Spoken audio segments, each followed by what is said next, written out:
Bismillahirrahmanirrahim. Allahumma salli ala Sayyidina Muhammad wa ala ali Sayyidina Muhammad. Assalamualaikum warahmatullahi taala wabarakatuh. Waalaikumsalam. Alhamdulillah, kita bersiaran lagi hari ini dalam sembang-sembang santai, perkongsian penghijraan daripada sebelum Islam pada Islam. Hari ini kita bawakan seorang lagi paci ataupun angkol kita lah di sini.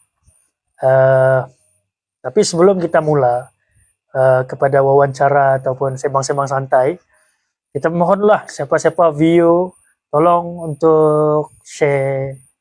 Semoga apabila kalian share itu perkongsian-perkongsian ini jika ada yang bermanfaat bolehlah menjadi amal jariah kita semua insyaallah.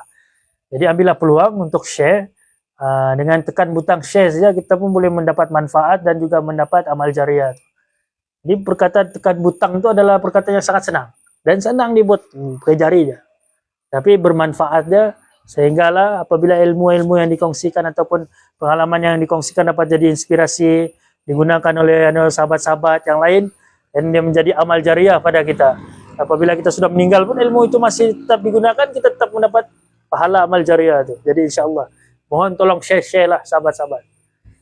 Jadi hari ini kita memang rokes sedikit lah, memang kita berpakaian yang sebab kita lihat daripada nih segi penampilan ini, dia ini adalah satu benda yang boleh dikatakan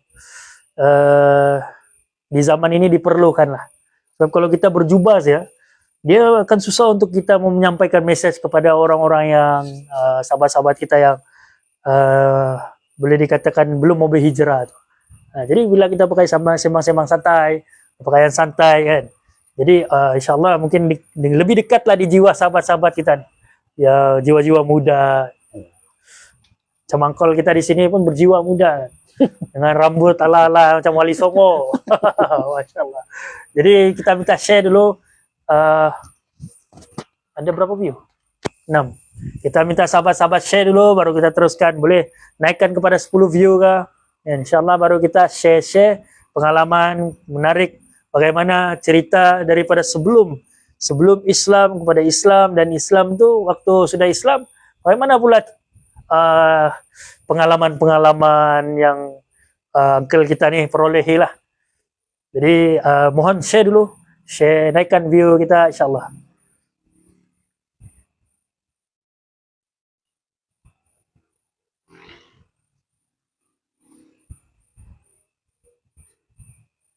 Jadi mohon sahabat-sahabat terus setia bersama kami insyaallah. Semoga bermanfaat perkongsian kita pada malam ini.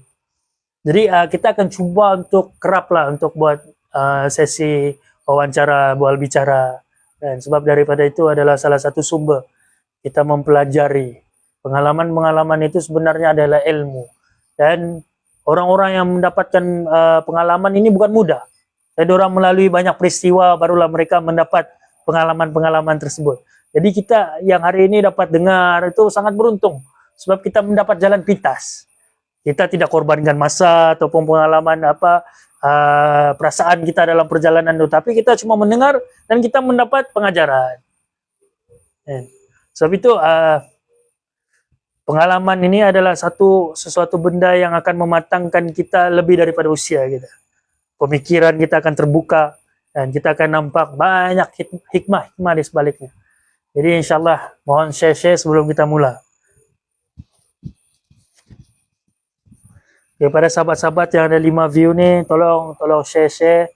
Minta sahabat-sahabat yang lain masuk. Kalau ada sahabat-sahabat yang ada tengok daripada Kembar Aspirasi, minta tolong share dalam grup WhatsApp kita ataupun dengan sahabat-sahabat yang lain lah insyaallah. Jadi hari ini memang spesial lah. So kita bawakan otai kita. Kan? Otai masih berbisa kata orang.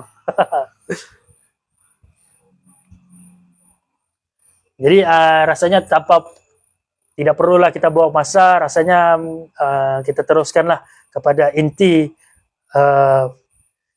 kita pada malam ini yang bertajuk kisah penghijraan atau pengalaman sebelum Islam kepada Islam oleh angkol kita di sini. Jadi tanpa membuang masa, saya menjemput angkol kita untuk mengenalkan diri beliau. Insyaallah. Bismillahirrahmanirrahim. Nama saya Muhammad Ari Siddiq bin Muris. Kalau dulu nama sebelum Muslim dipanggil Benedik. Benedik. Ya, Benedik. Umur 49 tahun. Baik. Sudah berkawin, anak 2. Alhamdulillah. Jadi uncle kita nama dia waktu Islam, sekarang ini Muhammad Ari Siddiq bin Muris. Dan sebelum Islam nama uncle kita ini Benedik. Benedik Muris. Ya. Jadi alhamdulillah sudah berapa tahun uncle jadi seorang mualaf nih? Lebih kurang dalam 20 tahun, lebih kurang 21 tahun. Masya Allah, satu perjalanan yang panjang 20 tahun ya. Jadi boleh ceritakan serba sedikit macam mana pengalaman memeluk Islam, macam mana boleh tergerak memeluk Islam dan sebagainya. Dia ini bermula daripada kawan lah ya, sebab saya berkawan dengan orang-orang Semenanjung kan, Melayu, ada juga orang-orang Aceh masa itu masih bujang lagi lah, pada tahun 2001 kalau saya tidak silap. Diorang ni selalu kadang diorang cerita pasal agama depan saya kan, jadi saya ni masa itu saya memang seorang Kristen lah, tapi bukan Katolik, saya True Jesus sebenarnya. Ya. Lepas tu diorang cerita pasal agama, jadi daripada perbualan diorang tu saya rasa macam tertarik ajaran-ajaran Islam tu macam mana. Ada kelembutan dia, cara diorang mengajak macam begitu kan. Jadi diorang tanya, bercerita dengan saya macam mana ajaran Kristen macam begitu. Jadi saya pun cerita Kristen tu macam mana. Tapi tidaklah saya arif sangat dalam agama Kristen juga kan. Lagipun masa itu pada saya, kita punya penerimaan dalam agama Kristen tu masih belum cukup juga. Bukan orang bilang cakap alim dalam agama lah. Jadi bila saya berkawan lagi dengan seorang yang orang Aceh ni, dia selalu tanya dengan saya, tidak mau kah kalau mau masuk Islam, dia jawab. Begitu. Jadi saya cakap, mau masuk Islam tu macam mana? Senang saja, dia jawab. Mengucap 2 kalimat syahadah, tapi kena yakin lah, dia jawab. Kena yakin yang betul-betul Tuhan itu, yang kita sebut Allah itu memang satu lah, bukan macam di ajaran yang lain. Kadang dorang perlu ada benda di depan dorang baru dorang boleh percaya, macam begitu. Lebih kurang macam begitulah. Jadi selepas itu kami berkawan, cerita pasal agama. Dia perkenalkan saya seorang ustaz. Ustaz punya nama tu saya sudah lupa sekarang. Tapi masa mula-mula mau masuk Islam tu memang diajak saya pergi surau lah. Gitu. Ajak pergi surau. Lepas tu kita tanya dengan ustaz tu macam mana mau masuk Islam, dia bagi penerangan. Lepas tu saya kan ada tattoo. Ada tattoo di sini. Jadi saya tunjuk juga dengan ustaz tu. Ustaz, saya cakap saya ada tattoo, bolehkah kalau seorang yang macam saya ini bertattoo ni siap masuk Muslim? Jadi ustaz tu jawab, tidak masalah. Tapi sebelum masuk Muslim, dia jawab, tanya dulu orang tua. Setuju atau tidak? Jadi saya tanya orang tua, saya telepon pergi Sabah, saya tanya, apa pandangan kamu kalau saya masuk agama Islam? Saya jawab macam itulah. Yang mak saya ini cakap, itu saya tidak tahu. Itu kau kena tanya dengan kau punya bapak, dia jawab. Saya takut, dia cakap. Saya takut nanti jadi pergaduhan, dia jawab kan. Jadi masa itu saya belum dapat cakap dengan bapak lagi. Jadi lain hari saya telepon lagi. Yang ini betul-betul saya telepon bercakap dengan bapak lah. Jadi saya tanya, Pak, macam mana kalau saya masuk Islam, saya jawab. Jadi bapak saya jawab, dia bilang, kalau yang itu kau suka, kalau yang itu kau rasa baik, kau masuklah, dia jawab. Kalau saya tidak masalah, dia jawab. Itu dari kamu sendiri saja, dia jawab. Jadi saya pun senang hati ya. Lain hari saya pergi jumpa ustaz tu, saya bawa juga kawan yang seorang tu, Asrul sebenarnya nama dia. Asrul, orang Aceh itu. Jumpa lagi ustaz tu, tanya dengan dia, macam mana mau masuk Muslim?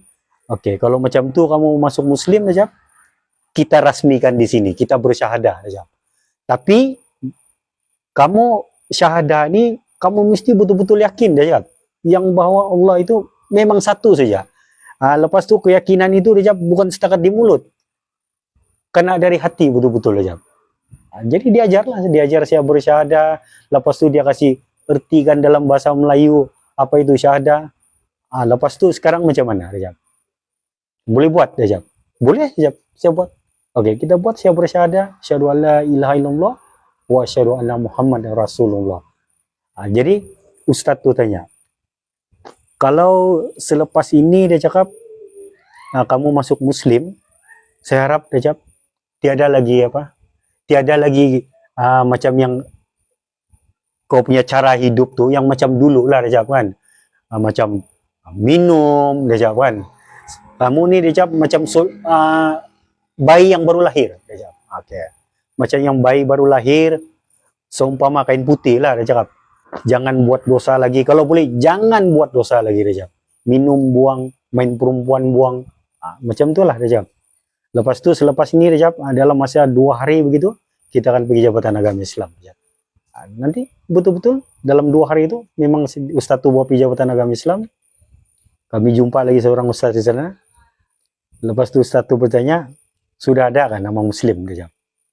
Masa tu, memang ada seorang kawan lah, dia sudah bagi nama Muslim, dia bagi saya nama Muhammad Ari saja masa itu. Tapi Ustadz yang di Jabatan Agama Islam itu cakap, kalau Muhammad Ari saja, dia sambil bergurau lah. Ari-ari itu tidak maksud, dia cakap. Lepas itu dia tambah, bolehkah saya tambah Sidik di belakang dia? Boleh Ustadz saya cakap. Kalau sekarang ini nama kamu Muhammad Ari Sidik. Jadi Sidik tu maksudnya benar, dia cakap.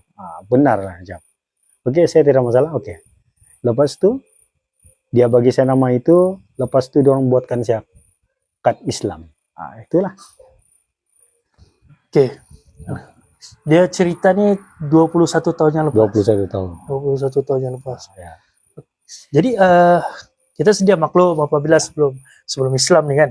Sebelum Islam biasanya kita ada kehidupan yang macam biasanya biasalah orang panggil, kalau orang Sabah panggil lundus, ya, kan, pati-pati, itu tidak lari kalau karok-karok semua ini kan, minum dan sebagainya. Lepas itu makan kalau kita panggil dalam bahasa kasar babi dan sebagainya kan. Jadi macam mana selepas Islam keadaan itu berubah total? Macam apabila kita masuk Islam ini kita tahu bahwasanya itu haram dalam agama kita. Jadi macam mana boleh tinggalkan benda-benda gitu? Bila masa saya masuk Islam itu, kan ramai kawan-kawan yang lain tuh, orang-orang Semenanjung, orang-orang Melayu support dengan saya. Lepas itu ajar dengan saya apa patut saya buat selepas masuk Islam gitu kan. Apa yang ini tidak boleh buat lagi, yang itu tidak boleh makan lagi. Jadi benda yang dorang keluarkan tuh ialah hukum kan, hukum dalam Islam sudah. Jadi saya coba lepas saya masuk Muslim, memang saya tidak makan benda tu lah. Sehingga sekarang lah. Kalau macam babi, macam begitu memang saya tidak makan. Sampailah sekarang kalau macam lalu kedai Cina, terhidu dia punya bau pun saya rasa geli. Macam begitulah. Kalau minum tu, saya pernah juga buat jahat juga. Buat jahat, pernah terminum juga dalam 2-3 kali. Lepas tu saya berhenti. Saya kembali kepada apa yang patut saya buat lah. Gitulah.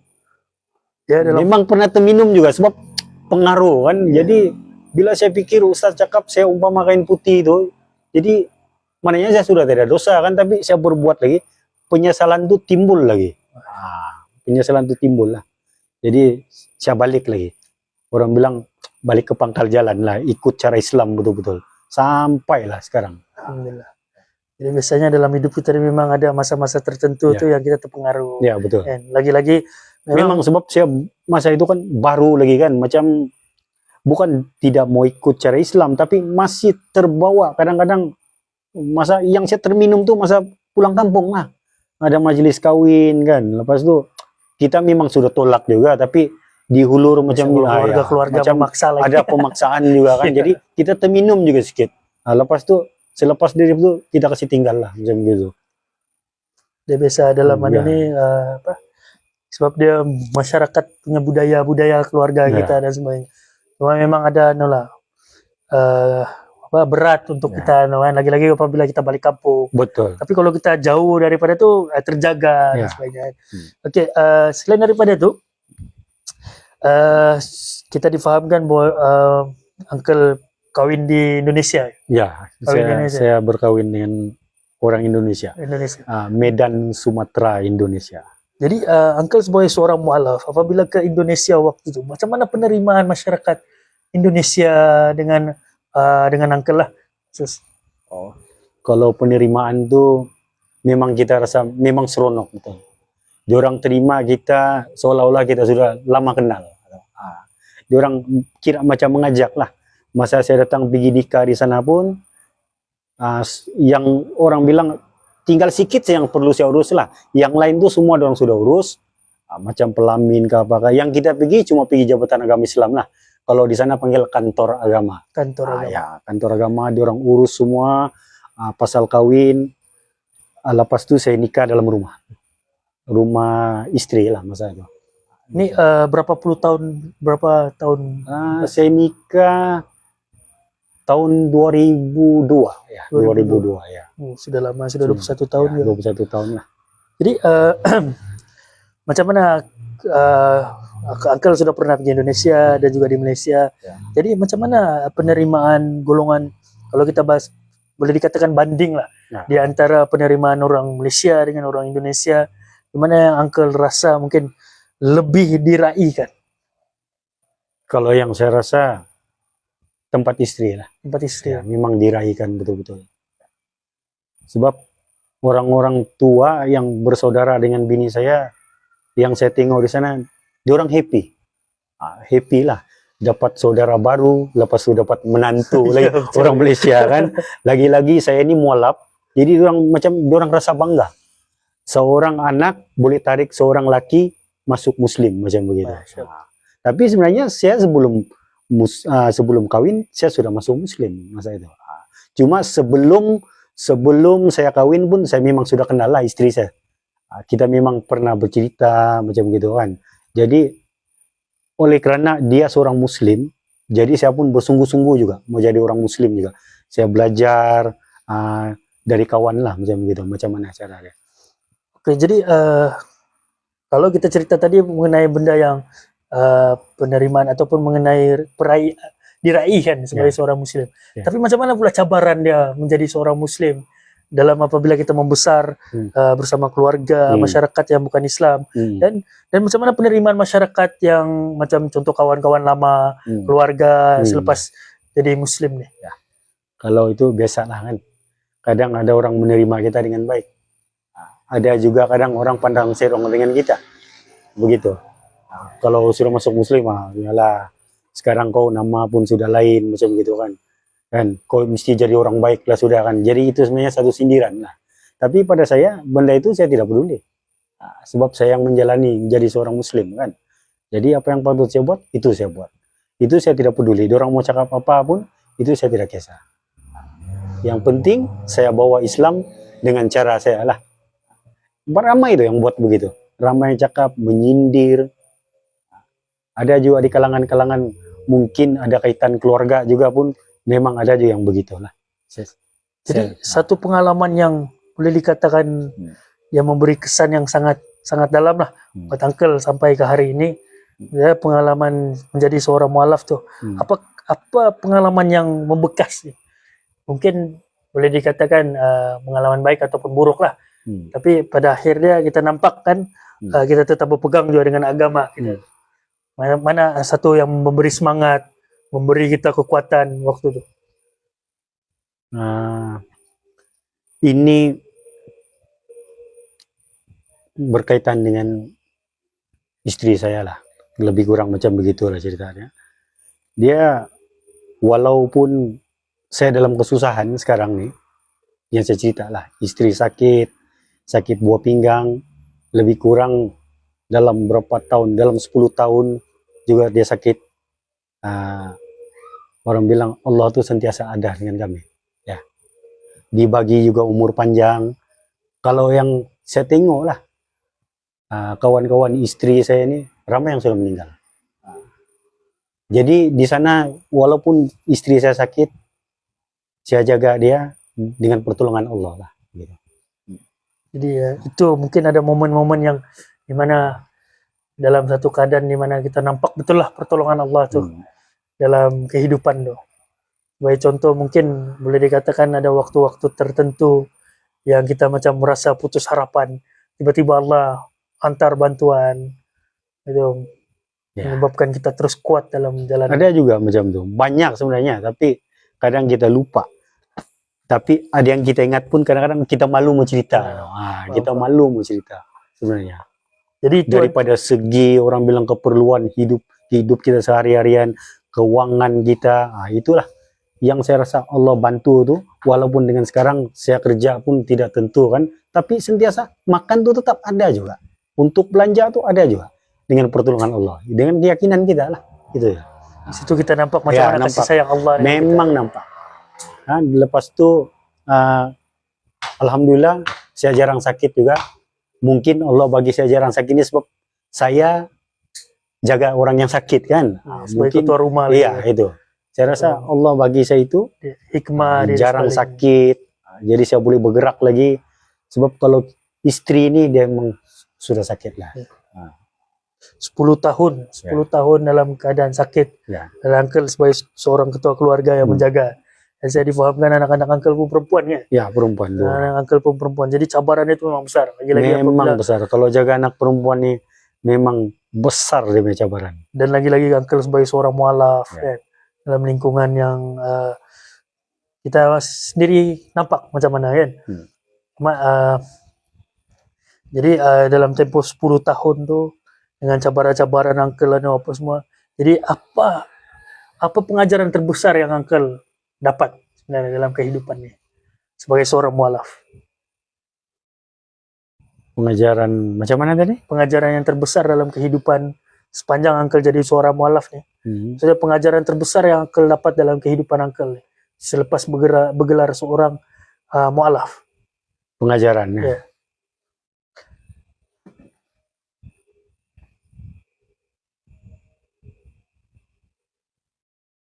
Dia daripada orang bilang daripada diri kita sendiri lah. Pengajaran yang kita dapat tuh sebenarnya bukan milik kita sebenarnya.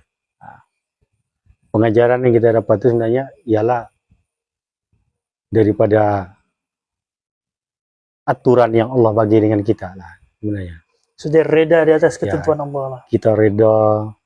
Tapi iyalah kadang kita kadang-kadang berasa kecewa juga kan, sebab ini saya kaitkan dengan zakat sedikit lah, bukan kita mau cerita apa. Macam saya di Semenanjung kan, bantuan tuh ya sebagai seorang mualaf memang akan dapat bantuan. Ya, memang kita akan dapat, tapi bila kita bukanlah kita cuma minta bantu untuk istri kita kan, tapi orang bilang susah mau cakap lah, sampai kita ada bertekak pun ada. Itu kadang-kadang bagi kesan dalam hati kita tuh. Kenapa di sebelah Semenanjung orang bilang dia boleh bantu. Saya minta bantu bukan untuk makan tau. Daripada segi perubatan. Ya, itulah. Jadi itu sebenarnya pengajaran untuk saya juga. Kenapa jadi macam begitu sama saya di sini. Sedangkan di sana diorang bantu, diorang tidak kira bangsa, janji kau beragama Islam kan. Begitu. Kadang-kadang kita kan macam itu situ teruji lah, makin teruji. Kita teruji lah. Tapi alhamdulillah setakat ini memang Allah Subhanahu Wa Taala beri macam-macam nikmat dengan kita kan. Sampai pun kalau kita lihat tetap juga uncle dapat support keluarga kan, perubatan walaupun kita keluarga sentiasa support juga. Perubatan pun maksudnya perubatan istri uncle pun dapat juga uncle cover gitu kan, walaupun dapat zakat. Ya, itulah.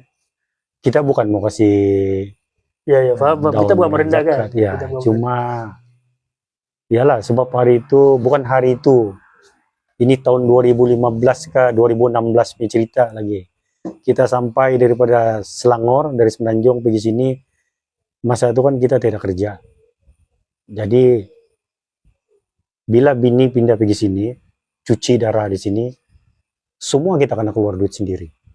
Masa itu saya belum bekerja lagi kan. Ah, jadi itulah saya bawa surat iringan daripada zakat Selangor, saya tunjuk dengan zakat Sabah di sini, minta bantuan dengan orang. Tapi belum lagi sampai atas, pergi pegawai, dia sudah cakap tidak boleh. Itu salah satunya, kadang-kadang kita rasa kecewa lah. Lagi saya sudah terangkan juga, saya bukan minta untuk makan, saya cuma minta untuk Perubatan. cuci darah istri saya saja. Itu dia jawab macam itu, jadi saya tidak boleh buat apalah. Kan? Yang tolong saya masa itu Persatuan Buddhis Cina Taiwan. Saya hampir-hampir hilang keyakinan masa itu. Sebab kenapa orang Cina, Persatuan Buddhis Cina Taiwan boleh tolong saya, sampai dia orang sendiri bercakap, you punya agama tidak boleh tolong sama you kah? Ini macam. Jadi kita malu di sana kan. Jadi itu pasal. Kadang-kadang itu memberi kesan Memang betul. dalam hati saya juga. Betul. Sebab Kenapa sampai macam begitu? So kita faham bahwasanya Islam tuh kita semua sebagai seorang saudara. Ya. Dan juga memang ada hak di antara penerima zakat itu, ada hak-haknya orang-orang mualaf, orang-orang miskin kan. Jadi Uncle dalam keadaan dua keadaan di dalam. Sebenarnya memang layak di situ. Cuma ya kita tidak tahu apa masalah yang ada di dalam pengurusan tuh. Dan juga apabila kita lihat orang-orang yang lain yang bukan dengan seagama dengan kita tiba-tiba membantu dalam keadaan yang betul-betul kita memerlukan. Betul. Memang dia akan rasa macam betul gak Islam nih kan agama persaudaraan. Kadang kita sampai terpikir macam itu, tapi astagfirullahaladzim, kita istighfar balik kan. Kemungkinan ada kesilapan apakah itu kita tidak tahu lah. Kemungkinan saya punya dokumen tidak lengkap kah, saya akan pikir balik juga macam itulah. Saya bukan bagi down dengan zakat, tidak. Tapi kenapa dalam masa saya susah hari itu, saya betul-betul susah, saya tidak dapat bantuan yang itu. Sampaikan saya cakap, boleh sempat lagi istri saya meninggal kalau macam begini. Saya cakap terus terang dengan orang. Saya sempat pergi Baitul Mal lagi, minta tolong dengan orang. Masa itu. Jadi itulah, kadang rasa itu ada kecewa sedikit lah. Tapi bila saya pikir balik, tidak apa. Mungkin Allah tidak bagi saya bantuan dengan cara ini lah. Tapi sekarang Alhamdulillah, walaupun istri saya masih sakit, bukan sudah sembuh, dia sekarang bukan lagi cuci darah, dia buat CPD di perut lah, maknanya cuci air saja. Begitu. Jadi lebih banyak mudah untuk saya lah. Dia tidak payah ulang alik ke hospital, dia buat di rumah saja. Air pun daripada farmasi hospital yang antar macam gitu. Cuma saya bayar setiap bulan itulah, kalau 20 kotak 100 lah. Tapi biasanya orang akan antar untuk 3 bulan. Maknanya 60 kotak lah, penuh rumah. Dengan air. Ya, dengan air saja. Jadi itu sebuah sedikit pengalaman Uncle dalam ni. Jadi selain daripada pengalaman ni, kita faham bahwasanya mungkin ada di luar sana sahabat-sahabat kita yang mendengar nih yang mungkin belum Islam ataupun seorang mualaf yang baru. Apa nasihat Uncle pada golongan ni lah, mualaf ataupun yang belum Islam, yang takut ataupun rasa keseorangan macam mana serba sedikit lah. Ya, itu nasihat saya lah. Kalau sudah masuk Muslim, Islam nama dia, berpeganglah pada ajaran Islam. Dan keyakinan itu, jangan ikut keyakinan macam yang dulu lah. Yang dulu punya itu buang lah. Kalau dulu dalam ajaran Kristen, itu kita tidak boleh buat dalam Islam. Sudah. Saya rasa pun, kalau dia sudah masuk Muslim, dia pun tahu perbezaan dia juga tuh. Sangat-sangat jauh. Itu. Jadi, bila kita sudah jadi seorang Muslim, jadilah seorang Muslim yang sejati, orang bilang. Jadi sebagai contoh, kita minta sedikit penguat lah dari Uncle, penguat untuk golongan yang baru mau berjinak dengan Islam. Macam mana kita mau bagi? Macam contoh, Uncle sudah melalui fasa-fasa dalam hidupnya, mesti ada sesuatu yang boleh menguatkan lagi sahabat-sahabat kita yang mendengar. Boleh. Satu daripada dia, solat lah. Itu solat. Itu wajib kita buat. Yang keduanya, bercampurlah dengan orang-orang yang soleh. Yang tahu pasal agama, kan, belajar. Hadirkan diri majelis ilmu, dengar ceramah selalu, tapi berhati-hati dengan ceramah Wahabi lah. Itu. Itu bahaya kan. Kita pun tahu macam itu. Sebab kadang kita tidak kenal mana yang betul, tanpa kita bertanya dengan orang yang lebih arif, lebih tahu, memang kita akan terikut, hanyut pergi sana juga. Nah, itu pesanannya. Oke. Jadi alhamdulillah kita telah mendengar pesanan dari uncle kita, dan juga pengalaman kisah kehidupan uncle, macam mana perjalanan kehidupan suka duka dan cabaran di dalam perjalanan sebagai seorang mualaf. Jadi kita tanya dengan sahabat-sahabat yang menonton nih, mungkin ada soalan-soalan yang boleh diajukan. Kita buka 3 soalan lah untuk malam ini, 3 soalan. Jadi kalau uncle boleh jawab, dia jawab. Tapi kalau uncle tidak dapat jawab, kita skip. Okay. 3 soalan. Mana tahu sahabat-sahabat yang ada di sana perlu mungkin mau minta dorongan, mungkin rasa sendiri di luar sana kan. Mungkin ada soalan-soalan yang sinonim dengan seorang mualaf. Jadi mungkin bolehlah ajukan soalan tu insya-Allah. Jadi kita beri masa sebentar untuk soalan daripada sahabat-sahabat. Kalau ada silakanlah bertanya. Jadi saya tanya tambah serba sedikit lah. Ya dalam perjalanan hidup kita nih. Kehidupan ini adalah satu, kalau kita lihat daripada ini adalah cerita kita. Kan? Kalau hari ini kita baca, kenapa kita selalu baca kisah-kisah dalam buku ataupun kita tengok movie apa semua kan. Jadi apabila kita tengok drama ataupun movie, kita baca apa-apa kisah pun, kita sebenarnya tengah mengambil pengalaman perjalanan kehidupan seseorang, pengalaman kehidupan seseorang yang mungkin di movie kan, diceritakan, walaupun dia diberi cerita dongeng, tapi dia bagi gambaran bahwa ya perjalanan orang ini begini, jadi pengalaman dia begini, jadi kita ambil jadi pengajaran. Jadi begitu juga apabila kita bersembang macam ini, sebenarnya kita mengambil pengalaman dari uncle kita ini untuk kita terapkan jadi pengajaran kepada diri kita. Jadi begitu juga pesan daripada almarhum guru kami Ustaz Abdul Halim Abbas, ya, ajar kita untuk banyakkan bertanya, untuk kita dapat banyak manfaat tuh. Dan apabila kita rajin bertanya itu sebenarnya dia akan mengasah lagi diri kita itu untuk tidak segan bila kita mempunyai satu masalah untuk bertanya kepada orang yang lebih arif tentang itu. Nah, jadi mohonlah sahabat-sahabat yang ada di sana itu untuk 3 soalan pada malam ini insyaallah. Soalan.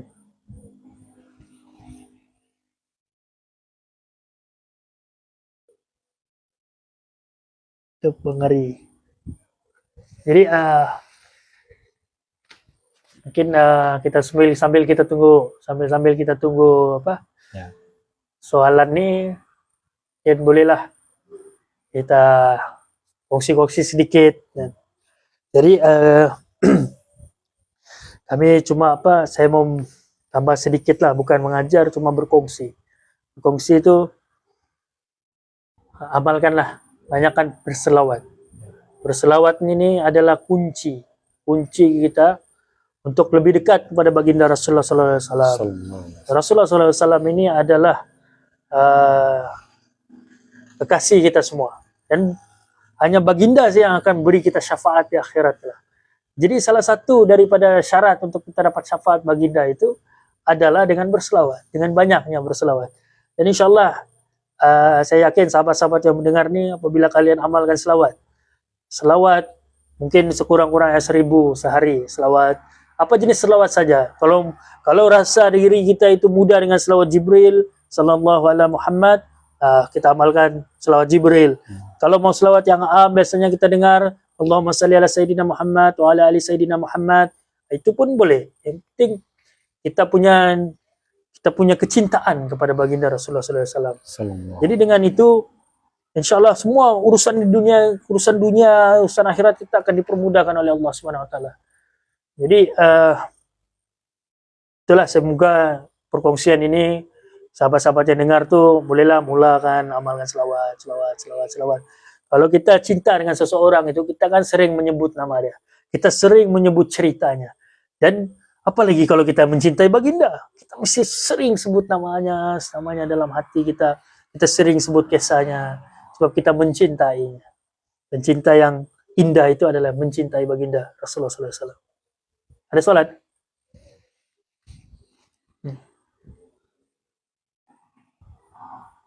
Mau tanya siapa penguat semangat dalam hidup Dedi, dia bilang. Ada soalan. Mana satu? Siapa penguat semangat? Dia bilang. Mau tanya, Ya, mau tanya siapa penguat semangat dalam hidup Dedi, dia bilang. oh, penguat semangat dalam hidup Dedi ini memanglah keluarga, Keluarga. anak-anak, istri. Itu yang paling kuat lah orang bilang kan. Dia mungkin Jadi, dalam keadaan kita tengah bekerja tuh kan teringat Ya. anak-anak di Ya. rumah. Gitu. Itu lagi-lagi lah masa di orang kecil kan. Kalau balik dari kerja tuh tengah penat-penat, sekali tengok muka di orang hilang penat terus. Ah, itulah kalau budak-budak nih, anak-anak nih memang macam gitu. Dia pengorbanan seorang ayah tuh Ya. kan dalam kita lihat tuh sebenarnya kita tidak tahu kesusahan ayah kita tuh Ya. untuk menafkahi keluarga dia macam mana. Tapi itu kan memang tanggung jawab kan. Nah, jadi kalau penat tuh pun sebenarnya kita tidak boleh cakap lah. Kadang-kadang tuh pernah juga yang orang bilang, kamu nih tiap pernah dengar kan, Ya, betul. kamu tahu gak Dedi ini penat tuh dalam kerja. Pernah juga ada cakap macam, tapi tanggung jawab kita lah. Kalau jadi seorang bapak memang anak itu memang tanggungan kita lah dunia akhirat itu. Sebab itu kasih seorang ayah itu Ya, dia tidak nampak pada wajah dia bilang orang. betul. Tapi stesa di dalam hati. Tidak perlu diceritakan pun sebenarnya. Kan? So, dia stesa di dalam hati. Ya. Anak lah, anak. Keduanya istri lah yang banyak mendorong kan. Istri. Mendorong, support. Dia yang Belakang. banyak paham dengan keadaan saya. Kan? Baik saya, buruk saya, semua dia tahu. Gitu. Semua dia terima dan Ya. menjadi pembakar semangat. Ya, betul. Itulah. Anak dan istri. Jadi sudah kita dengar daripada uncle kita ya, penguat semangat pada uncle kita itu adalah keluarga, terutama anak dan istri lah. Jadi kita tanya lagi sahabat-sahabat, mana tahu ada soalan-soalan yang lain? Ada soalan yang lain, bolehlah. Ada 2 soalan lagi sebelum kita tutup. Dan susah untuk kita jemput Otai ini, untuk kita jemput Otai di sini. Ini pun sudah pujuk baru percaya. Jadi manfaatkanlah masa ini untuk tanyalah soalan-soalan yang mungkin bermanfaat kepada kita semua insyaallah. Ada soalan lagi?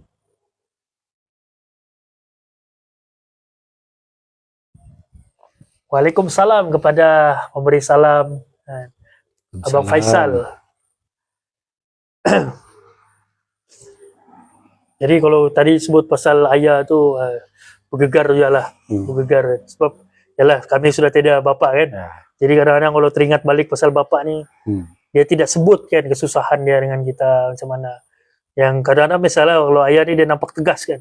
Tapi sebenarnya dia orang menyimpan kasih sayang tu jauh dalam hati. Betul. Kan? Sebenarnya tidak terlihat pun. Yeah. Walau macam mana kita garang pun kan, tetap sayang nih dengan anak. Begitulah arwah bapak saya itu, arwah ayah saya di akhir-akhir hidup dia itu dia sudah mulai lembut lah. Nampak sudah sisi dia yang sebenar. Sebab selama ini dia jadi keras tu sebenarnya untuk mendidik kami lah. Sebab dalam ujian lagi-lagi kalau kita di sini nih, memang kami pun cepat terpengaruh apa semua kan. Jadi itu biasa. Kalau budak-budak tuh memang biasa macam gitu. Memang cepat terpengaruh. Jadi kita sebagai orang tua tuh kita yang kena skip mana yang betul. patut dia orang tidak buat kan. Nah, kita kena skip lah.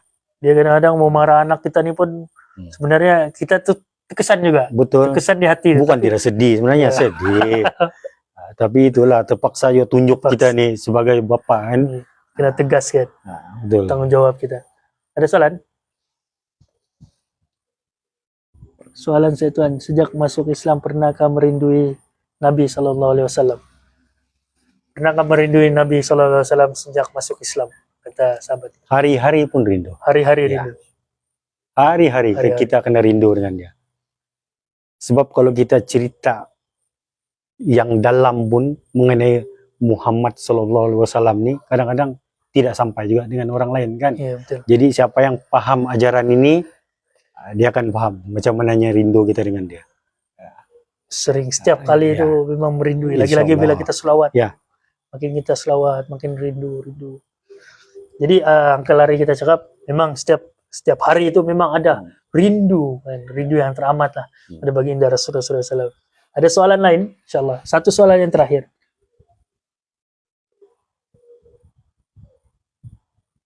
Baik, kata sahabat kita di sini, jangan lupa untuk Al-Fatihah kepada yang masih hidup ataupun yang sudah meninggal dunia. Insyaallah. Insyaallah.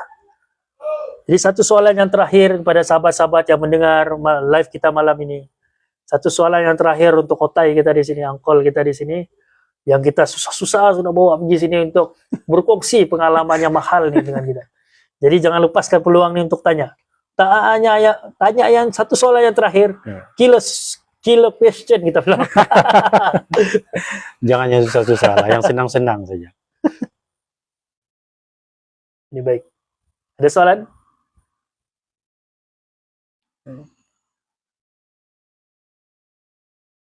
Jadi bila kita cakap pasal merindui baginda Rasulullah SAW nih, saya waktu saya berkongsi sedikit lah kan. Ya. Jadi sewaktu saya sampai di Madinah, menziarahi baginda Rasulullah SAW. Jadi sewaktu saya di sana, saya terlintas dalam hati saya.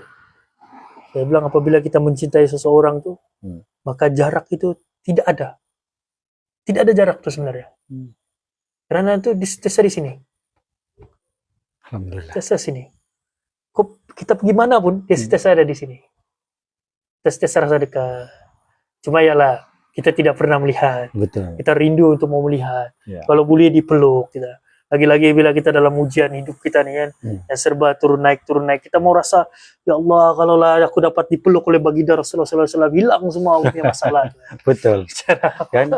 Dengan kesedihan kita semua, kalau boleh kita mengadu semua dengan dia. Betul. Mau mengadu kan, bertemu dengan baginda, mau mengadu. Ada soalan? Oke, ini sahabat kita bertanya, apa perancangan untuk persiapan akhir zaman? Oh, ini bukan main-mainnya soalan nih. Apa persiapan untuk perancangan akhir zaman? Ini dari segi apa? Banyak nih. Dari kita punya orang bilang persiapan kita nih, kita kena bersatu lah untuk akhir zaman kan? Apa? Yeah. Untuk apa? Akhir zamannya. Ya, kita kena bersatu. Islam semuanya kena bersatu. Oke? Itu. Lepas itu